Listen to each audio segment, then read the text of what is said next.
Badan Kesehatan Dunia WHO memberikan kabar yang menakutkan. Pada tahun 2050, diperkirakan 10 juta orang akan meninggal karena kecerobohan penggunaan antibiotik.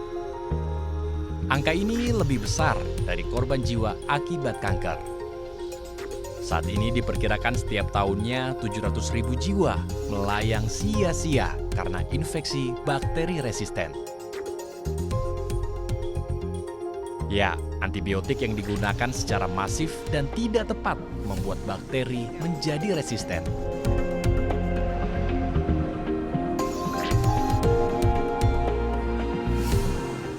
Setiap tahun dan dari waktu ke waktu, mulai dari diciptakannya penisilin sampai sekarang, itu resistensi antimikroba juga semakin meningkat. Seiring dengan penciptaan antibiotik sendiri itu, peningkatan resistensi antimikroba juga semakin meningkat.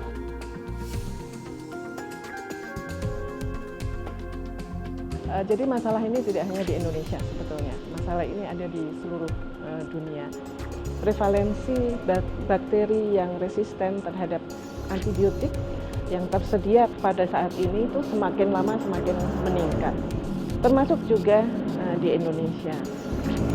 Sementara produksi antibiotik baru itu semakin tidak ada, ya, sehingga sangat ditakutkan bahwa peningkatan resistensi ini akan menyebabkan kita sampai pada keadaan seperti ketika antibiotik tidak ada. Ketika itu seluruh kasus infeksi tidak bisa ditangani dengan baik.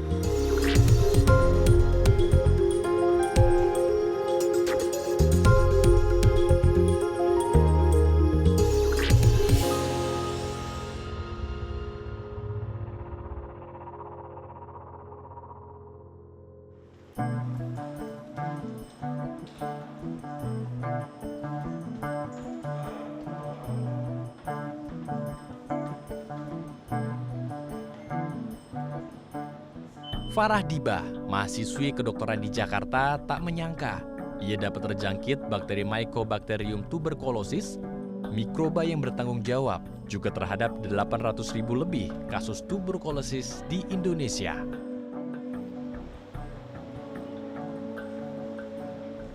Pengobatan tuberkulosis dengan antibiotik biasanya memerlukan waktu sedikitnya 6 bulan. Namun, pengobatan ini akan kian panjang dan rumit jika bakteri ini bermutasi menjadi resisten pada satu atau lebih dari obat dan biasa disebut dengan tuberkulosis resisten obat.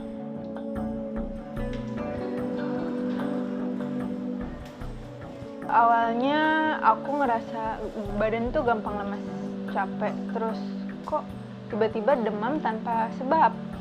Ternyata pas dilihat yang curiganya tipes negatif. Terus diperiksa yang lain negatif, hanya ada kenaikan sel darah putih. Dari situ belum ada tanda yang signifikan mengarah diagnosis apa tuh belum ada, dan belum ada bayangan. Sama sekali nggak pernah terbesit untuk dapet TBC, itu nggak ada pikiran ke sana. Terus dari situ itu di stop. Pas di ronsen, langsung ronsen, aku mikir ini kenapa disuruh ronsen? Padahal tidak mengarah ke sana. Yang kita concernin kan demamnya ya. Dari situ ternyata benar tuh. Hasil ronsen langsung dokter mendiagnosis aku TBC.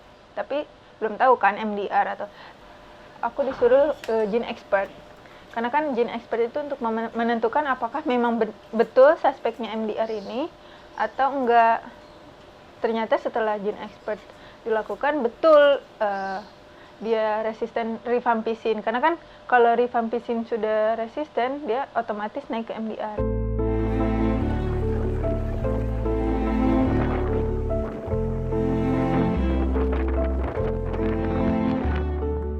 Pengobatan yang tak tuntas menyebabkan bakteri tuberkulosis dalam tubuh Farah Diba bermutasi, yang sebelumnya sudah resisten obat menjadi resisten terhadap hampir semua obat. Hanya tinggal satu jenis antibiotik yang masih bereaksi terhadap bakteri tuberkulosis yang resisten secara ekstensif dalam tubuhnya. Farah Diba hanya satu langkah menuju totally drug resistant atau TDR. yakni kondisi tak ada lagi obat yang dapat menyembuhkan tuberkulosis yang diidapnya.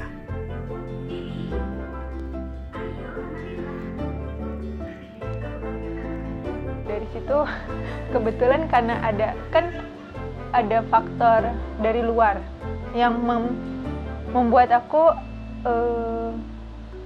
tidak mau minum obat. Itu datang dari keluarga, ada masalah konflik keluarga, itu yang buat aku menyita seluruh perhatian. Dari situ memutuskan untuk berhenti tanpa diketahui siapapun.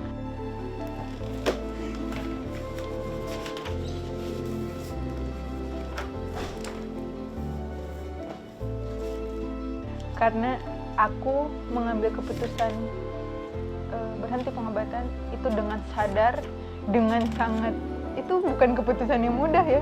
Aku tahu efeknya apa, gue bakalan mati, maksudnya terparah. Kalau enggak XDR, itu udah tahu. Karena di situ faktor dari luar itu yang ngebuat aku benar-benar, udah deh, gue udah nggak mau lagi. Udah mendingan gue skip. Gue udah deh pengen mati aja kali ya pada saat itu, karena udah ada faktor X itu yang kuat banget buat aku untuk ngambil keputusan. MDR itu sempat 8 bulan sekaligus suntik, 8 bulan suntik. Dari situ aku skip 1 bulan, sekitar 1 bulan baru mulai XDR. Ternyata aku pas di XDR itu sensitifnya hanya ada 1 obat.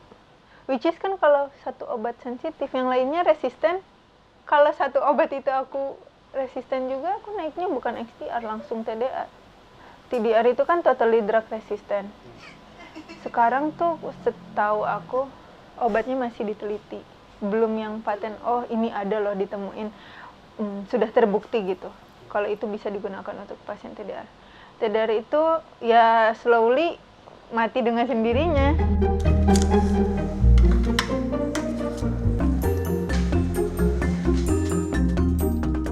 Antibiotik mempunyai peran vital dalam dunia kesehatan global. Obat ini menjadi andalan dalam melawan infeksi bakteri jahat yang masuk ke dalam tubuh manusia. Namun seiring penggunaannya yang kian masif dan tidak tepat, antibiotik mulai kehilangan taji dalam melawan bakteri yang bermutasi menjadi resisten. Jadi begini, Center of Disease Control tahun 2000-an ya, itu meluncing suatu teori ya yang disebut sebagai teori tekanan seleksi. Jadi pada teori tekanan seleksi itu dijelaskan bahwa apabila kita menggunakan antibiotik, katakanlah amoxicillin ya. Nah, pada saat yang bersamaan kita menciptakan kemungkinan untuk timbulnya resisten mikroorganisme resisten terhadap amoxicillin. Kita memberikan antibiotik lebih naik lagi, katakanlah quinolones ya, ciprofloxacin, levofloxacin. Pada saat yang sama itu juga kita menciptakan KANS untuk menghasilkan bakteri yang resisten terhadap ciprofloxacin, terhadap levofloxacin. Kita naik lagi dengan pemberian antibiotik, ya, dalam orang awam mungkin bom nuklir gitu ya. Pada saat yang sama juga kita menghasilkan KANS, yang menciptakan KANS untuk terciptanya bakteri yang multiresisten. Secara alami, bakteri membawa gen resisten terhadap antibiotik. Pada saat terpapar antibiotik, sebagian besar bakteri mati, sementara sebagian kecil bakteri memiliki kemungkinan memunculkan gen resistennya dan berkembang menjadi koloni baru yang lebih sulit diatasi dengan antibiotik biasa. Paparan antibiotik pada bakteri tersebut ya itu menyebabkan bakteri kemudian menjadi lebih pintar dia ketika menemui molekul atau obat semacam itu, saya harus berbuat apa ya. Jadi itu satu hal bahwa paparan antibiotik akan menyebabkan dia menjadi resisten, itu adalah yang utama. Penggunaan antibiotik yang masif ditenggarai menjadi salah satu penyebab semakin berkembangnya bakteri resisten. Pemberian antibiotik oleh tenaga kesehatan termasuk dokter dan apoteker, serta perilaku pasien menjadi perhatian penuh untuk meminimalisir perkembangan bakteri resisten. Kementerian Kesehatan melalui Komite Pengendalian Resistensi Antimikroba pun berupaya menekan jumlah peresepan antibiotik yang tidak tepat.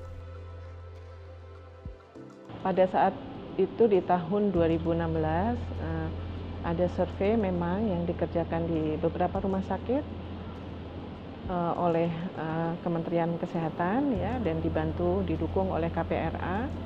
Tapi kurang lebih ada sekitar 40-50% pemberian antibiotik itu tidak sesuai dengan indikasi. Ya, dan tentu saja berdasarkan hal ini kita selalu terus melakukan perbaikan-perbaikan. Ya. Hai Mbak Tati. Iya dok. Lagi ngerjain apa itu? Spesimen urin, Mbak. Oke. Jadi ini dari pasien di mana? Cipto. Resistensi bakteri ini terus mengejar perkembangan temuan antibiotik yang berjalan lambat. Dunia kesehatan dikhawatirkan akan masuk pada masa di mana tak ada lagi antibiotik yang bekerja, sehingga infeksi sederhana pun tak lagi dapat diobati karena bakteri telah kebal terhadap antibiotik. Jadi sampai saat ini memang antibiotik yang tersedia di pasaran itu adalah antibiotik yang sebetulnya adalah semacam modifikasi ya. Jadi mengubah molekulnya, kemudian menggabungkan dua antimikroba untuk bisa bersinergi, begitu. Tidak ada molekul yang benar-benar baru. Ini adalah salah satu cara kita melakukan uji kepekaan terhadap antibiotik. Jadi ada beberapa uji yang bisa dilakukan dan ini adalah salah satunya yang kita sebut sebagai difusi DIS. Jadi lingkaran yang ada di dalam ini adalah yang kita sebut sebagai DIS. Masing-masing DIS ini mengandung antibiotik dengan konsentrasi tertentu. Ini yang kita sebut sebagai zona inhibisi atau zona hambatan. Ini kalau ini terang ya, dengan lingkaran besarnya ini berbeda-beda ya, karena ini antibiotiknya berbeda-beda. Kemudian yang kita lakukan keesokan harinya adalah mengukur diameter dari setiap lingkaran ini menggunakan kaliper. Ini adalah kalipernya ya, ini dalam milimeter. Nah, berapa milimeter yang kita dapatkan seperti ini diukur diameternya, maka kita cocokkan diameter ini dengan standar yang kita gunakan. Standar yang kita gunakan adalah CLSI. Nah, berdasarkan CLSI itu kita akan mengetahui diameter untuk antibiotik A adalah di sini sekian, itu di situ akan dinyatakan dia sebagai peka atau tidak peka.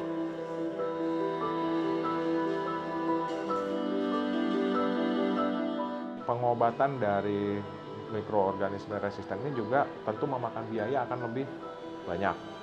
Karena mungkin antibiotiknya harus lebih bagus. Tapi jangan lupa ketika kita memilih antibiotik yang bagus, yang spektrumnya luas katanya, pada saat yang sama juga kita menciptakan resiko terciptanya multidrug resistant antibiotik yang baru terhadap antibiotik spektrum luas yang kita kasih itu.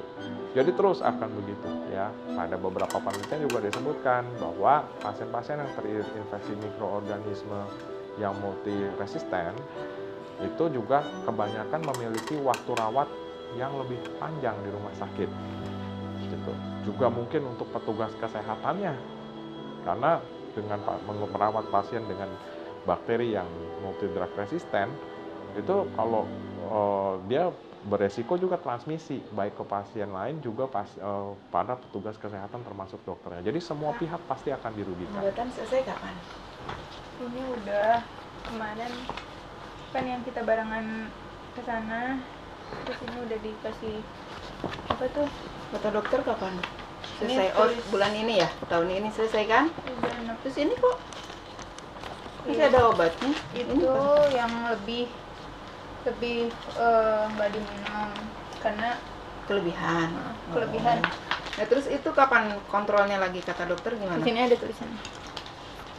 Di sini ini bulan ini kan setelah dinyatakan sembuh. Heeh.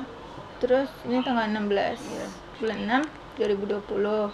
Terus 6 bulan berikutnya Tuberkulosis yang diderita Farah Diba membuatnya terpaksa cuti dari perkuliahan selama 2 tahun untuk menjalani pengobatan intensif dari tuberkulosis XDR yang dideritanya.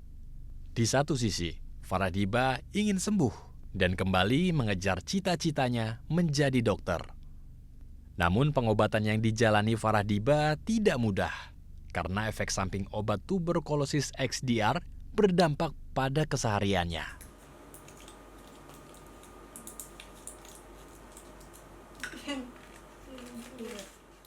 tapi kalau dibandingin sama XDR lebih parah XDR lagi karena yang tadi yang puyer itu ada salah satu kayak serbuk dia harus diseduh dan itu aku 2 serbuk itu bikin begitu dia minum lambung itu langsung panas, auto panas.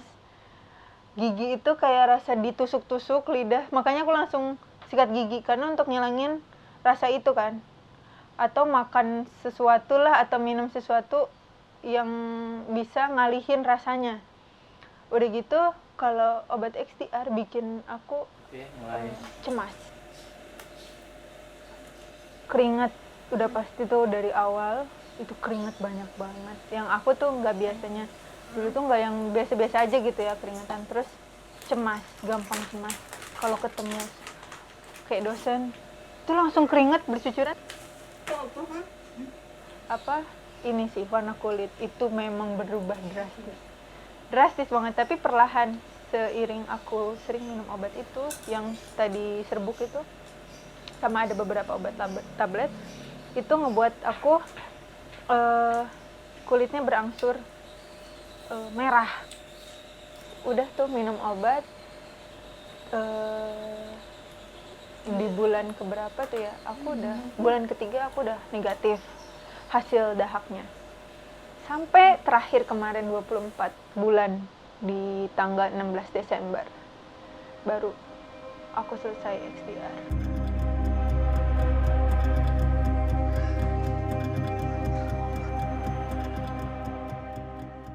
Kemenkes juga sudah membuat peraturan Menteri Kesehatan yang mengharuskan setiap rumah sakit punya tim pengendalian resistensi antimikroba. Dan tugas dari tim-tim di rumah sakit tersebut adalah memonitor ya, membuat termasuk juga menyusun pedoman penggunaan antibiotik dan kemudian memonitor bagaimana penggunaannya dan tentu saja tidak hanya itu. Dalam hal ini infeksi yang penting juga tidak hanya terapinya, tapi bagaimana mencegah dan mengendalikan.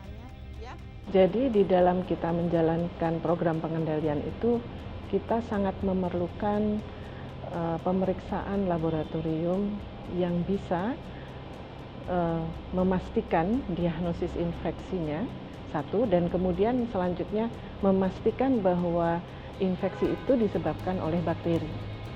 Bukan oleh virus, bukan oleh jamur. Kalau kita mau memberikan antibiotik ya, kalau itu memang karena virus ya berikanlah antivirus, bukan antibiotik.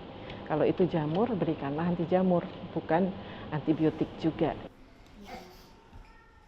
Kendala berikutnya adalah tentang tentu saja di dalam penyusunan pedoman antibiotik itu pedoman sudah ada, mungkin sebagian belum memiliki pedoman antibiotik, sebagian sudah punya, tetapi kepatuhan terhadap pedoman itu tentu terus harus dilakukan. Jadi kita harus meminta kepada para dokter untuk melihat pedoman setiap kali mereka melakukan terapi. Ya tentu itu memerlukan proses, itu bukan sesuatu yang sulit, tetapi tentu memerlukan proses untuk ke sana. Persepan antibiotik itu memang bukan hanya perilaku dokter, tapi perilaku pasien juga. Satu ya, kadang ada tekanan dari pasien, supaya dokter meresepkan antibiotik tanpa si pasien menyadari bahwa pada saat yang bersamaan dia meng-create kemungkinan kolonisasi kuman yang multiresisten. Banyak pasien, banyak di komunitas awam itu dia menyimpan antibiotik, ya kan? Jadi dikasih sama dokternya antibiotik buat 7 hari. Ternyata dia minum 3 hari udah sembuh. Kemudian nggak diteruskan antibiotiknya, disimpan lah dia di kulkas. Nanti ada tetangga yang sakitnya sama, batuk pilek juga, nggak usah ke dokter, langsung dikasih ke tetangganya. Kita juga sebagai dokter pun harus mengedukasi ke pasiennya bahwa ini tidak perlu antibiotik. Ini tidak berbahaya, tidak sifatnya letal, mematikan, tetapi sifatnya penyakitnya adalah virus dan self-limiting disease akan sembuh sendiri. Jadi betul, kedua pihak, antara pasien dan dokter, ini harus saling bersinergi supaya kita bisa mengendalikan bersama antibiotik secara bijak.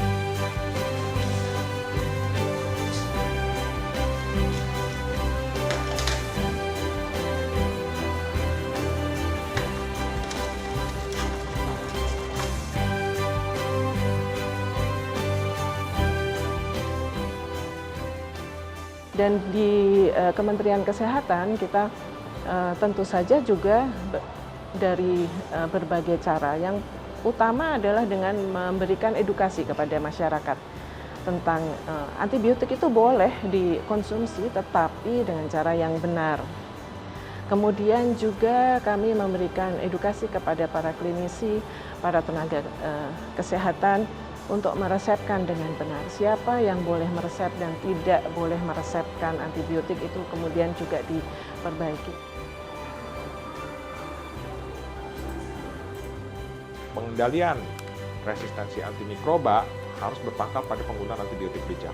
Penggunaan antibiotik bijak artinya bukan menghindari antibiotik sama sekali, tapi menggunakan antibiotik tepat guna. Jadi artinya kalau misalnya memang pasien diharapkan atau diharuskan mendapatkan spektrum luas, berikanlah dia spektrum luas untuk patient safety. Tapi kalau misalnya dia harusnya harus dapat spektrum sempit atau bahkan nggak perlu pakai antibiotik, ya jangan dikasih antibiotik. Atau kalau perlu spektrum sempit, kasih aja yang spektrum sempit misalnya. Dok, ini aku dapat obat dari tetangga, katanya itu bagus buat meredakan radang tenggorokan. Oh iya, Bu, ini kan Ibu adalah influenza ya. Jadi ini flu. Jadi flu itu sebenarnya penyakit yang sembuh sendiri dan penyebabnya adalah virus. Nah, maka saran saya supaya Ibu jangan dikonsumsi obat ini dan jangan disimpan. Jadi kami tidak menganjurkan pasien menyimpan antibiotik.